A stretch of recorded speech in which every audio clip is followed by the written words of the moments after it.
প্রিয় একাদশ শ্রেণীর শিক্ষার্থীরা, তোমরা যারা যারা ফার্স্ট সেমিস্টারের পরীক্ষা দিয়ে সেকেন্ড সেমিস্টারের পড়াশোনা অলরেডি শুরু করে দিয়েছো, তাদের জন্য আজকের এই ভিডিওটি।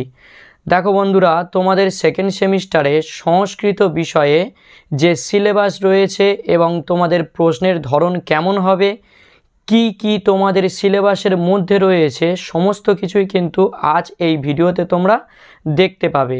তো দেখো বন্ধুরা, তোমরা জানো তোমাদের সেমিস্টার 1-এ সিলেবাসে শুধুমাত্র ছিল এমসিকিউ, কিন্তু সেমিস্টার 2-তে এমসিকিউ বলে কিছুই নেই। এখানে রয়েছে এসএকিউ এবং রয়েছে বড় প্রশ্ন। এবং বন্ধুরা, ভালোভাবে তোমরা সিলেবাসটি না বুঝতে পারলে তাহলে কিন্তু তোমরা কেউই পড়াশোনা ভালোভাবে শুরু করতে পারবে না।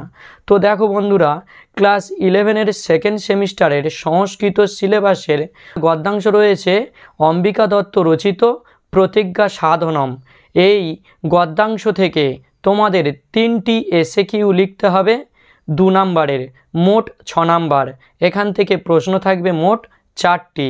তো এখান থেকে তোমরা পরিষ্কার বুঝতে পারলে যে তোমাদের 6 নাম্বার আসছে, 2 নাম্বার করে মোট 3টি। এবং তোমাদের পদ্যাংশ রয়েছে সেটি হলো চরক সংহিতার অংশবিশেষ ঋতুচর্চা।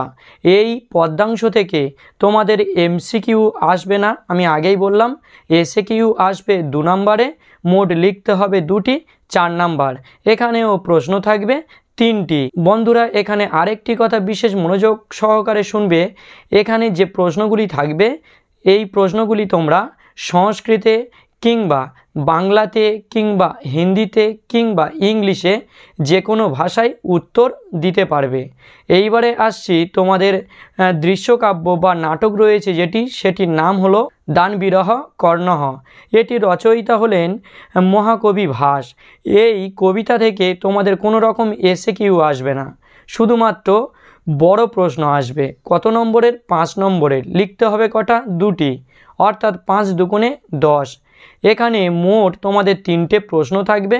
সেই 3টে প্রশ্নের মধ্যে 2টি উত্তর দিতে হবে 5 নাম্বারের। এখানেও সেই একই কথা বলবো, সংস্কৃতে কিংবা বাংলাতে কিংবা ইংরেজিতে কিংবা হিন্দিতে এই উত্তরগুলি তোমরা দিতে পারবে। এইবারে বন্ধুরা, আমরা আসব ব্যাকরণ অংশ এবং সংস্কৃত সাহিত্যের ইতিহাস থেকে। এই ব্যাকরণ অংশে তোমাদের রয়েছে সেটি হলো সন্ধি। এই সন্ধির সমস্তটুকু তোমাদের পড়তে হবে, অর্থাৎ স্বরসন্ধি পড়তে হবে, ব্যঞ্জন সন্ধি পড়তে হবে এবং বিসর্গ সন্ধি পড়তে হবে। এবং এখান থেকে তোমাদের শব্দরূপ পড়তে হবে, কি অজন্ত, হলন্ত, সর্বনাম এবং সংখ্যাবাচক।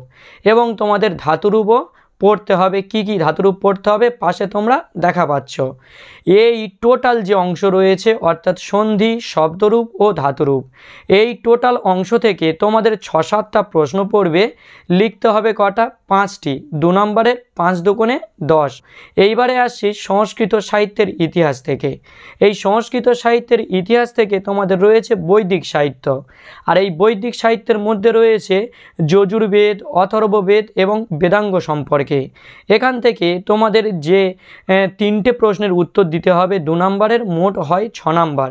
এটাও ঠিক সেম, তোমরা সংস্কৃত, হিন্দি বা বাংলা বা ইংলিশে উত্তর দিতে পারো। এবং সর্বশেষ বৈশেষিক মহাভারত এবং গীতিকাব্য রয়েছে। এই বৈশেষিক মহাভারত এবং গীতিকাব্য থেকে তোমাদের একটি বড় প্রশ্নের উত্তর দিতে হবে।